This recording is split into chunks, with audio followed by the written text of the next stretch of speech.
எவ்வளவு சத்தமா கத்த முடியுமோ அந்த அளவுக்கு ஏலி ஏலி லாமா சபக்தானி என்று கூப்பிடுகிறாய். இந்த வார்த்தை எதற்காகனா அவர் அங்கலாய்ப்போடு சொல்லுகிறார், ஆண்டவரே நீங்க என்னை மறுபடியும் ஒரு விஷயம் கைவிட்டுறாதீங்கப்பா, என்னை மறுபடியும் ஒரு விஷயம் இப்படிப்பட்ட அனுபவத்துக்குள்ள அனுப்பிடாதுங்க ஆண்டவரே. இது மிகவும் ஒரு வேதனையான காரியம் ஆண்டவரே, நரகத்தை காட்டிலும் மிகவும் வேதனையான காரியங்களே இந்த அனுபவம் வாழ்க்கையில இனி வந்துடவே கூடாது என்பதற்காக இயேசு கிறிஸ்து இந்த வார்த்தையை பேசியிருக்கிறார். இதை கேட்கிற என் அன்பு சகோதர சகோதரியே, உங்கள் வாழ்க்கையில் நீங்கள் பாவத்தோடு இருக்கிறீர்கள் என்று சொன்னார் ஆண்டவர் விட்டு நீங்கள் மிகவும் மிகவும் அதிகமாக தூரமாக இருக்கீங்க. அவரால் உங்களுடைய பார்க்க முடியாதபடி அவர் முகம் மறைக்கப்பட்டிருக்கிறது. உங்களுடைய பாவங்கள் தான் அவருக்கும் உங்களுக்கும் நடுவாக ஒரு பிரிவினை உண்டாக்கி இருக்கிறது. அந்த பிரிவினையிலிருந்து நீங்கள் வெளியே வர வேண்டும் என்று விரும்புகிறார்.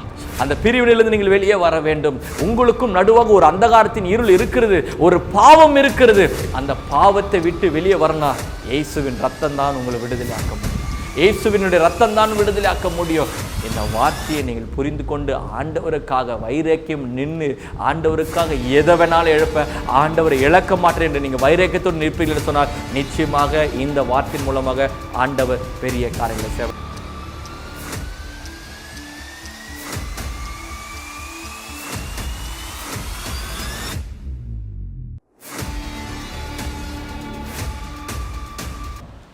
இயேசு கிறிஸ்துவின் இனிதான நாமத்தில் மீண்டுமாக உங்களை சந்திப்பதில் நான் மிக்க மகிழ்ச்சி அடைகிறேன். இந்த நாட்டிலே இயேசு கிறிஸ்து சிலுவையில் பேசின 7 வார்த்தைகளை ஒவ்வொரு வார்த்தையாக உங்கள் மத்தியில் தேவனுடைய செய்தியாக வெளியிட்டு வருகிறோம். கடந்த 3 நாட்களாக இயேசு கிறிஸ்து பேசின 3 வார்த்தையை நாங்கள் வெளியிட்டிருக்கிறோம். ஒருவேளை நீங்கள் அந்த வார்த்தையை கேட்கவில்லை என்று சொன்னால் நம்முடைய யூடியூப் சேனலில் போய் நீங்கள் பார்க்கும்படியாக நான் அன்புடன் கேட்டுக்கொள்கிறேன். அல்லது கீழே டிஸ்கிரிப்ஷனில் இருக்கிறது, அந்த டிஸ்கிரிப்ஷன் அந்த லிங்கை நாங்கள் கொடுத்திருக்கிறோம். நீங்கள் பார்த்து பயனடும்படியாக அன்புடன் கேட்டுக்கொள்கிறேன். இந்த நாளில் தேவன் ஒரு வார்த்தையை உங்கள் மத்தியில் பேச இருக்கிறார். அது என்ன வார்த்தைனால் இயேசு கிறிஸ்து பேசின 4வது வார்த்தை தான். இந்த 4வது வார்த்தையில தேவன் எதற்காக சிலுவையில் பேசினார், மூலமாக தேவன் நமக்கு என்ன சொல்ல விரும்புகிறார், அது மாத்திரமல்ல இயேசு பேசின ஒவ்வொரு வார்த்தையும் மிகவும் மிகவும் முக்கியமாக வாய்ந்ததா இருக்கிறது. ஏன்னா அது சாதாரணமாக பேசவில்லை.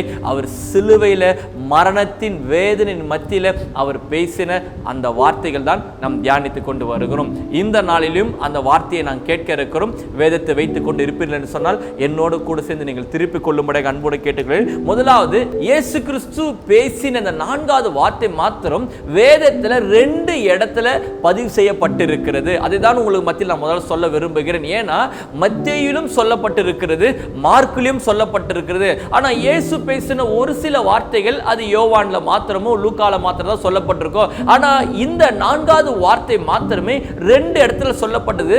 2 இடத்துல ஒவ்வொரு விதமாக மொழிபெயர்த்திருக்கிறார்கள். அதை தான் உங்கள் மத்தியில் நான் விலைக்கு சொல்லி மற்றும் இதுக்குள்ள இருக்கிற ஆவிக்குரிய சத்தியங்கள் மத்தியில் நான் பேச இருக்கிறேன். வேதத்தை திருப்பிக் கொள்ளுங்க. மத்தேயு எழுதின சுவிசேஷ புஸ்தகத்தில் 27ஆம் அதிகாரம் 46ஆம் வசனத்தை நான் உங்களுக்காக வாசிக்கிறேன். 9ஆம் மணி நேரத்தில் இயேசு ஏலி ஏலி லாமா சபக்தானி என்று மிகுந்த சத்தமிட்டு கூப்பிட்டார். அதற்கு என் தேவனே என் தேவனே ஏன் என்னை கைவிட்டீர். இந்த இடத்துல பார்க்கும்பொழுது 9ஆம் மணி நேரத்தில் இயேசு ஏலி ஏலி லாமா சபக்தானி என்று மிகுந்த சத்தமிட்டு கூப்பிட்டார் என்று வேதத்தில் போடப்பட்டிருக்கிறது. ஸோ அது மாத்திரமல்ல, இந்த இடத்துல நம்ம பார்க்கும் பொழுது அவர் மிகுந்த சத்தமிட்டு ஏலி ஏலி லாமா சபக்தானி என்று போடப்பட்டிருக்கிறது. அது மாத்திரமல்ல, மார்க் என்னும் புஸ்தகத்தில் நான் உங்களுக்காக வாசிக்கும் போது இந்த 2 இடத்துல நான் காண்பித்துக் கொடுக்கும்போது உங்களுக்கு புரிய வரும். மார்க் 16ஆம் அதிகாரம் 34ஆம் வசனத்தை நான் வாசிக்கிறேன். 9ஆம் மணி நேரத்திலே இயேசு ஏலோயி ஏலோயி லாமா சபக்தானி என்று மிகுந்த சத்தமிட்டு கூப்பிட்டார். அதற்கு என் தேவனே ஏன் என்னை கைவிட்டீர். ஸோ இந்த 2 இடத்துலையும் பார்க்கும்போது அந்த இடத்திலும் என் தேவனே ஏன் என்னை கைவிட்டீர் என்று தமிழில் கரெக்டாக போட்டிருக்காங்க. இந்த மார்க்கிலையும் பார்க்கும்போது என் தேவனே ஏன் என்னை கைவிட்டீர் என்று. ஆனால் அந்த இடத்துல ஏலி ஏலி லாமா சபக்தானின் போடப்பட்டிருக்கிறது. இந்த இடத்துல ஏலோயி ஏலோயி லாமா சபக்தானி என்று போடப்பட்டிருக்கிறது. இந்த ரெண்டு வார்த்தையும் நாம் பார்க்கும்போது ஒரு வித்தியாசம் நமக்குள்ள காணப்படுகிறது. ஏன் அந்த இடத்துல ஏலி ஏலி என்று சொல்லுகிறார், இந்த இடத்துல ஏலோயி ஏலோயி என்று சொல்லுகிறார் என்பதை ஒருவேளை இதை முதலாவது கேட்கிறீர்கள் என்று சொன்னால் ஒருவேளை உங்களுக்கு ஒரு வித்தியாசமா இருக்கும். இயேசு கிறிஸ்து ஏலி ஏலி தானே பேசினாரு, ஆனா நீங்க இந்த ரெண்டு வார்த்தையை விவரித்து காண்பிக்கிறீங்களே என்ற ஒரு கேள்வி உங்களுக்குள்ள உண்டாகலாம். நான் துரிதமாக சில காரியங்கள் மாத்திரம் உங்கள் மத்தியில் சொல்ல விரும்புகிறேன். மத்தேயு எழுதின புஸ்தகத்தில் பார்க்கும்போது அங்கு என்ன குறிப்பிடுகிறார்னா, என் தேவனே என் தேவனே ஏன் என்னை கைவிட்டீர். இந்த வசனத்தை நாம் பழைய ஏற்பாட்டில் பார்த்தோம் என்று சொன்னால் சங்கீதம் 22ஆம் அதிகாரம் 1ஆம் வசனத்தை நான் உங்களுக்காக வாசிக்கிறேன். சங்கீதம் பழைய ஏற்பாட்டில் சங்கீதம் 22ஆம் அதிகாரம் 1ஆம் வசனம், என் தேவனே ஏன் என்னை கைவிட்டீர் என்று தாவீது இந்த வசனத்தை ஒரு தீர்க்க தரிசனமாக பேசி இருக்கிறார்.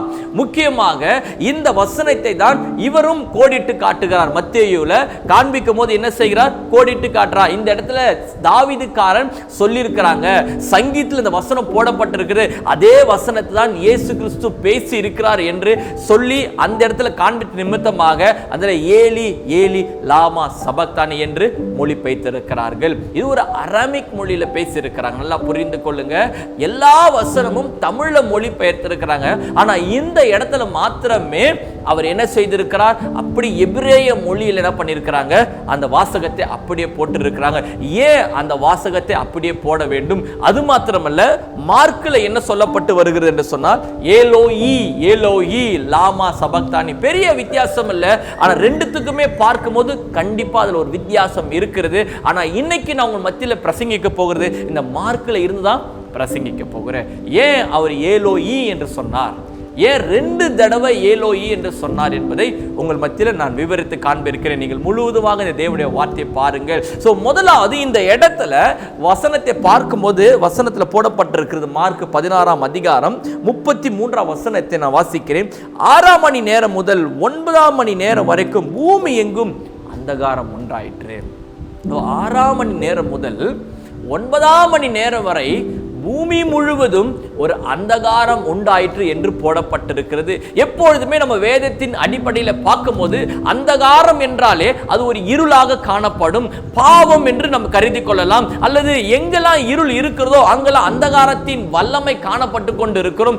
எங்க எல்லாம் பிசாசுனுடைய ஆளுகைக்குள்ளாக இருக்கிறோம் அங்கெல்லாம் இருள் காணப்பட்டு கொண்டிருக்கும். அல்லது ஏதோ ஒரு இடத்துல இருள் இருந்தால் அங்க கண்டிப்பா அந்த இடத்துல பிசாசுனுடைய கிரியைகள் காணப்படும். இந்த இடத்துல பார்க்கும்பொழுது ஒரு பூமி முழுவதுமே ஒரு அந்தகாரம் காணப்பட்டது என்று வேதத்தில் போடப்பட்டிருக்கிறது. இந்த அந்தகாரத்துக்கு காரணம் என்னவாக இருக்கும்?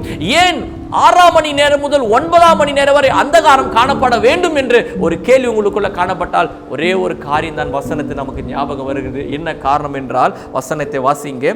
ஏசாயா எழுதின புஸ்தகம் 59ஆம் அதிகாரம் 1ஆம் வசனத்தை நான் வாசிக்கிறேன்.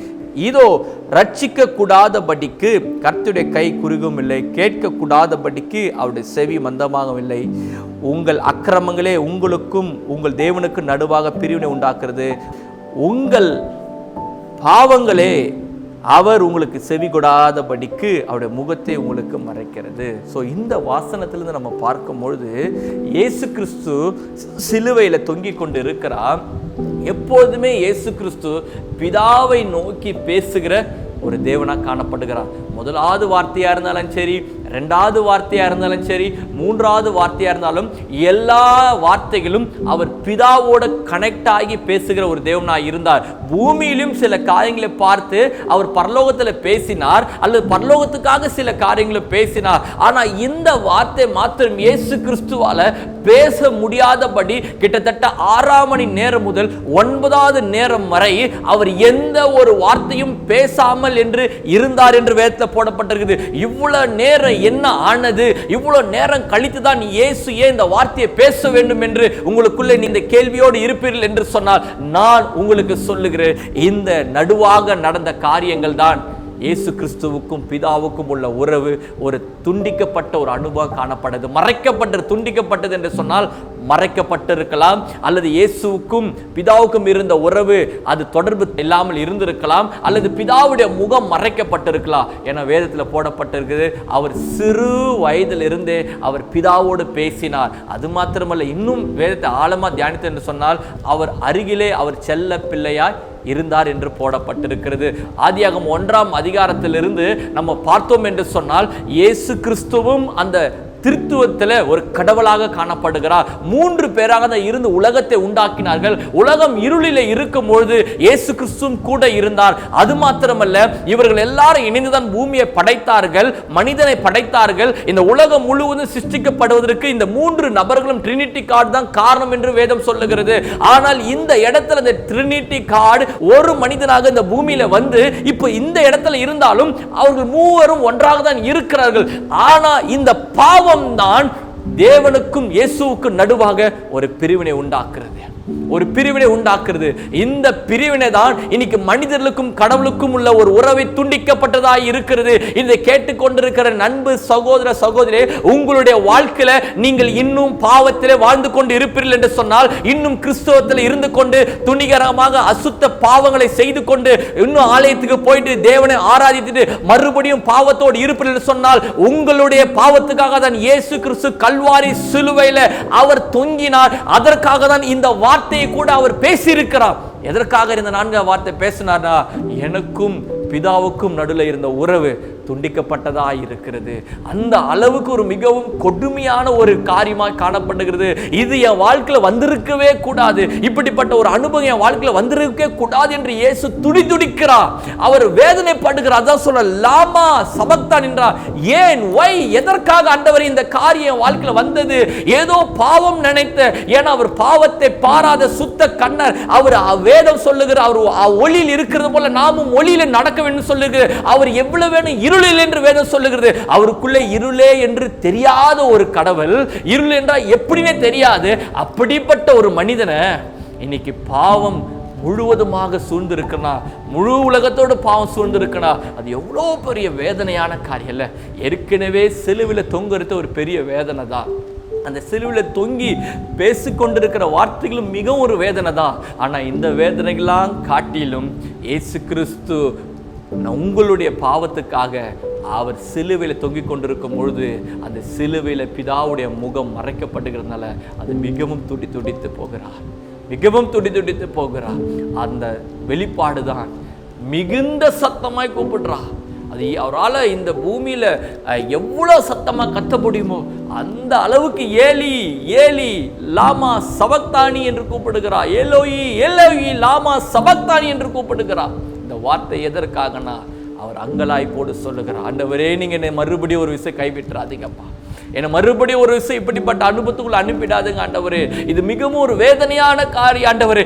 நரகத்தை காட்டிலும் மிகவும் வேதனையான காரியங்களே இந்த அனுபவம் வாழ்க்கையில இனி வந்துடவே கூடாது என்பதற்காக இயேசு கிறிஸ்து இந்த வார்த்தையை பேசியிருக்கிறார். இதை கேட்கிற என் அன்பு சகோதர சகோதரி, உங்கள் வாழ்க்கையில் நீங்கள் பாவத்தோடு இருக்கிறீர்கள் என்று சொன்னால் ஆண்டவர் விட்டு நீங்கள் மிகவும் மிகவும் அதிகமாக தூரமாக இருக்கீங்க. அவரால் உங்களுடைய பார்க்க முடியாதபடி அவர் முகம் மறைக்கப்பட்டிருக்கிறது. உங்களுடைய பாவங்கள் தான் அவருக்கும் உங்களுக்கும் நடுவாக ஒரு பிரிவினை உண்டாக்கி இருக்கிறது. அந்த பிரிவினையிலிருந்து நீங்கள் வெளியே வர வேண்டும் என்று விரும்புகிறார்.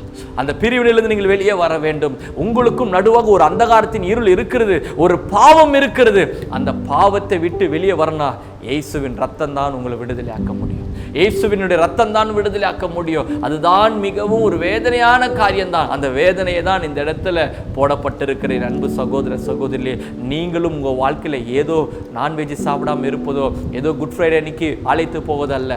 இந்த வார்த்தையை நீங்கள் புரிந்து கொண்டு ஆண்டவருக்காக வைராக்கியம் நின்று ஆண்டவருக்காக எதை வேணாலும் இழப்ப, ஆண்டவரை இழக்க மாட்டேன் என்று நீங்கள் வைராக்கியத்தோடு நிற்பீர்கள் என்று சொன்னால் நிச்சயமாக இந்த வார்த்தையின் மூலமாக ஆண்டவர் பெரிய காரியங்களை செய்வாராக. உங்களுக்காக நான் ஜெபிக்கிறேன். இந்த ஜெபிக்க ஆயத்தமாக கண்களை மூடி நம் ஜெபிப்போம். அன்புள்ள தகப்பனே, அப்பா, சிலுவையில் பேசின அந்த 4வது வார்த்தை ஏலோயி ஏலோயி லாமா சபக்தானி, என் தேவனே என் தேவனே ஏன் என்னை கைவிட்டு என்ற வார்த்தையின் பிரகாரம் தகப்பனே, இன்னைக்கு அநேகருடைய வாழ்க்கையில தகப்பனே அப்பா கைவிடப்பட்ட சூழ்நிலை இருக்கிறாங்கப்பா. இன்னைக்கு பாவத்தினால இன்னைக்கு புறக்கணிப்பட்ட அனுபவத்தில் இருக்கிறாங்க. தேவனை விட்டு விலகி காணப்படுகிறாங்க.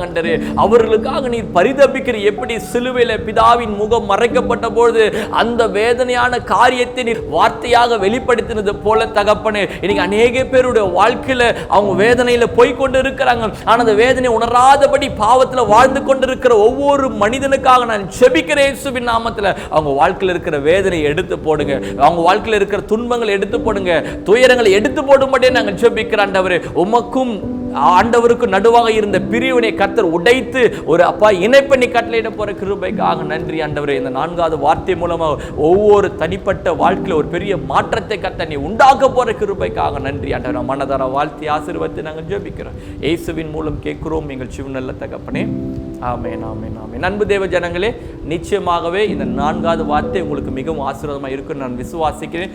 ஒருவேளை நீங்கள் இந்த தேவனுடைய வார்த்தையின் மூலமாக இன்னும் அதிகமாக தெரிந்து கொள்ள வேண்டும் என்று சொன்னால் எங்களுடைய ஊழியத்தில் உள்ள தொலைபேசி எண்ணை நீங்கள் தொடர்பு கொள்ளுங்கள். உங்களுக்காக ஜெபிக்கும், உங்கள் விடுதலைக்காக ஜெபிக்க நாங்கள் ஆயத்தமாக இருக்கிறோம்.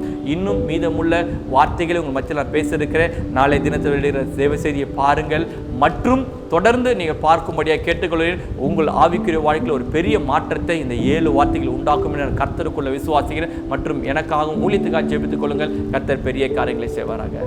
ஆமென்.